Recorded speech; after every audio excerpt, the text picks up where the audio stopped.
ప్రభునందు ప్రియమైన శ్రోతలకు వందనములు. ఈ పోడ్కాస్ట్ కార్యక్రమం నాకు స్వాగతం. మీ అందరి కొరకు ఈ కార్యక్రమమును ప్రసారం చేయుచున్నాం. విని దైవాశీస్సులు పొందుకోగలరు. ప్రభువైన యేసుక్రీస్తు నామంలో అందరికీ శుభములు, వందనములు తెలియపరుస్తూ ఉన్నాం. ఈ దినకాల సమయంలో మన వాక్య ధ్యానము ఆదరించుటలో ఆసక్తి. రోమాపత్రిక 1వ అధ్యాయం 11-12 వచనాలు మనం చూద్దాం.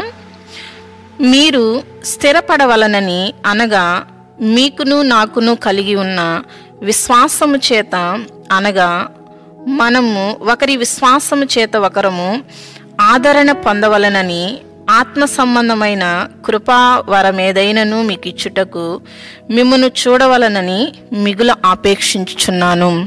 ఇక్కడ పౌలు గారు రోమా సంఘాన్ని వచ్చి వారిని ఆదరించాలి, ఒకరి విశ్వాసము ద్వారా మరొకరు ఆదరించబడాలి అని ఇక్కడ పౌలు గారు తెలియపరుస్తూ ఉంటున్నాడు. కొరింథీయులకు రాసిన 2వ పత్రిక 1వ అధ్యాయం 3-4 వచనాలు మనం చూడగలిగినట్లయితే, కనికరము చూపు తండ్రి సమస్తమైన ఆదరణను అనుగ్రహించు దేవుడు, మన ప్రభువైన యేసుక్రీస్తు తండ్రి అయిన దేవుడు స్తుతింపబడునుగాక. దేవుడు మమ్మును ఏ ఆదరణతో ఆదరించుచున్నాడో ఆ ఆదరణతో ఎట్టి శ్రమలలో ఉన్నవారినైనను ఆదరించుటకు శక్తి గలవారమగునట్లు ఆయన మా శ్రమ అంతటిలో మమ్మను ఆదరించుచున్నాడు. చూడండి, మనము తండ్రి అయిన దేవుని ద్వారా మనము ఆదరించబడతాము అని దేవుని వాక్యము మనకు తెలియపరుస్తూ ఉంది. ఈ లోకంలో ఉన్న మనుషులు కొంతవరకే మనల్ని ఆదరించగలుగుతారు. మనకు ఏదైనా శ్రమ వచ్చినప్పుడు, ఇబ్బంది కలిగినప్పుడు, మనము అనారోగ్య పరిస్థితుల్లో ఉన్నప్పుడు అనేక మంది మనలను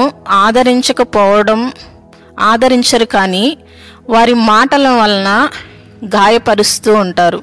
అయితే ఎప్పుడు కూడా మనల్ని ఆదరించేది దేవుడు ఒక్కడే అని మనకు ఇక్కడ దేవుని వాక్యము సెలవిస్తూ ఉంది. సమస్తమైన ఆదరణను అనుగ్రహించు దేవుడు అని మనకు ఇక్కడ కొరింథీ పత్రికలో మనకు చెప్పబడినట్లుగా మనం చూస్తూ ఉంటున్నాం. అయితే మనము ఇతరులను మనము ఆదరిస్తున్నాము అంటే ఖచ్చితంగా కూడా మొదటిగా అన్యుడు ఆదరించబడాలి. అంటే దేవుణ్ణి ఎరుగని బిడ్డ అన్యుడుగా దేవుణ్ణి ఎరుగని వారు మనము చెప్పే మాటలను బట్టి ఆదరించబడాలి అని దేవుని వాక్యము మనకు సెలవిస్తూ ఉంది.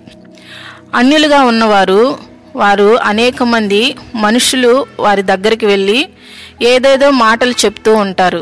కానీ దేవుని నమ్మి విశ్వసించి రక్షింపబడిన మనము చెప్పే మాటలను బట్టి ఒక అన్యుడు ఆదరించబడాలి అని దేవుని వాక్యము మనకు సెలవిస్తూ ఉంది.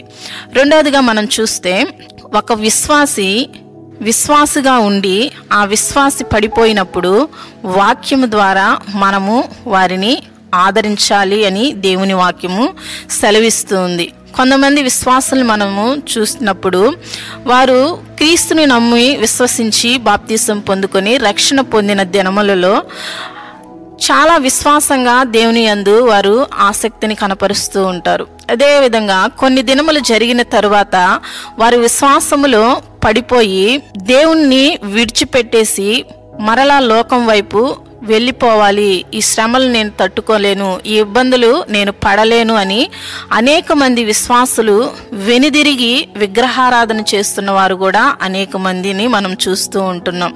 అయితే వారిని కూడా మనము పడిపోయిన ప్రతి విశ్వాసి దగ్గరికి మనము వెళ్ళి వాక్యము ద్వారా వారిని మనం బలపరిచి మరలా దేవుని దగ్గరికి వారిని తీసుకొని రావాలి.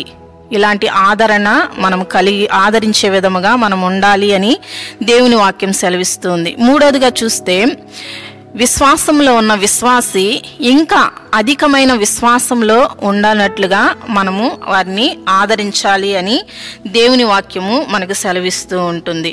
చూడండి, 94వ కీర్తన 19వ వచనంలో మనం చూడగలిగినట్లయితే, నా అంతరంగమందు విచారములు హెచ్చగా నీ గొప్ప ఆదరణ నా ప్రాణమునకు నెమ్మది కలుగచేయుచున్నది.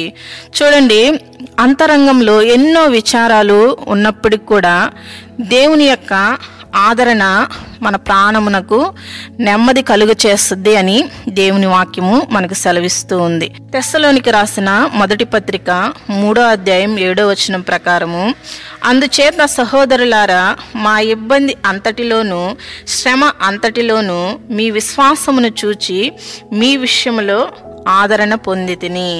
ఇక్కడ పౌలు గారి యొక్క ఇబ్బందిలో కూడా, శ్రమల్లో కూడా సంఘస్థుల యొక్క విశ్వాసమును చూసి ఆయన ఆదరణ పొందినట్లుగా మనం చూస్తూ ఉంటున్నాం.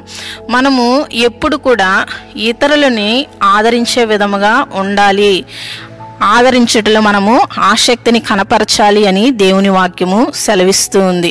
అయితే నువ్వు నేను ఎలాగ మనము ఆదరిస్తున్నాం, ఎవరిని మనము ఆదరిస్తున్నాం అంటే, ఒక అన్యుడు ఆదరించబడాలి, పడిపోయిన విశ్వాసిని మనము ఆదరించబడాలి, విశ్వాసి ఇంకా అధికమైన విశ్వాసంలో ఉండులాగున మనము ఆదరించాలి. ఇలాంటి ఆదరించే వాక్యము ద్వారా మనము ఒకరినొకరిని పురికొల్పుకొని ఆదరించే విషయంలో మనందరము కూడా ఆసక్తిని కనపరచుదుముగాక. ఆమె. ఈ కార్యక్రమమును గూర్చి మీ సలహాలు మరియు మీ ప్రార్థనా అవసరతల కొరకు మమ్మను సంప్రదించవలసిన మా ఫోన్ నంబర్ 944585085039 మరియు ఈమెయిల్ ఐడి info@fibaonline.org. మా ఫోన్ నంబర్ మరొకసారి 9480585039. Email ID info@fibaonline.org.